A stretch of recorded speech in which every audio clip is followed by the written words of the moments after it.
Pero kahit na na-deliver na ang 1 billion pesos para kay Pangulong Marcos at kahit na naisama na rin sa 2025 budget ang 100 billion pesos insertion sa pamamagitan ng BICAM Committee, ayon mismo sa utos ng Pangulo, nagagalit pa rin daw si BBM. Kaya noong February 2025, sumulat po ako ng isang confidential letter kay Pangulong Marcos. Doon ko ipinaliwanag na ginagawa ko lang ang mga utos niya tungkol sa mga insertions na sinasabi niyang hindi na raw niya makilala. Ilalabas ko po ang sulat ko sa Pangulo kasama ng video ito.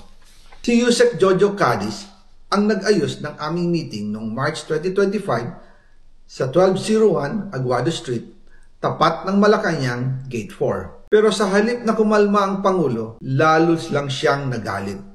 Sa halip na itanggi o linawin niya ang tungkol sa 100 billion insertion, pinagsabihan niya kami ni dating Speaker Romualdez at sa akin mismo, diretsahan niyang sinabi, "Huwag mo akong pigilan sa mga insertions ko. Huwag ka nang makialam sa budget." Dahil sa mga binitawang salita sa akin ni BBM, naging malinaw sa akin na siya mismo ang nag-utos kila Secretary Mina Pangandaman at Yusek Adrian Bersamin na ipasok ang 100 billion pesos worth of projects. Kaya kung hindi talaga totoo na galing sa Pangulo ang utos, bakit hindi niya agad tinanggal noon pa sina Secretary Mina Pangandaman at Undersecretary Adrian Bersamin nang pinaalam ko sa kanya ang 100 billion insertions sa pamamagitan ng sulat? Bakit ngayon lang nila pinag-resign kung kailan nalaman ng publiko ang tungkol dito? And also, kinausap ako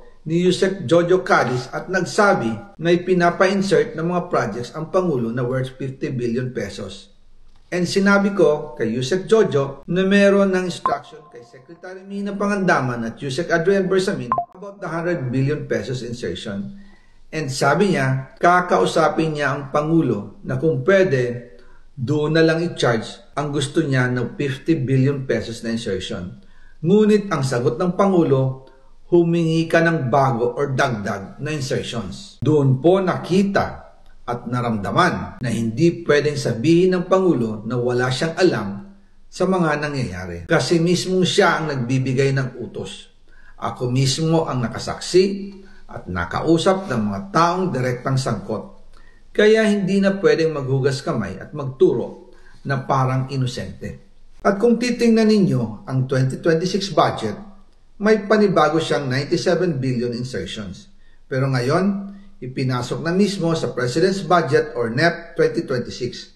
Yan po ang kinumpirma ni Secretary Manny Bunoan na may instructions ang Pangulo na magpasok ng 100 billion ulit sa President's Budget.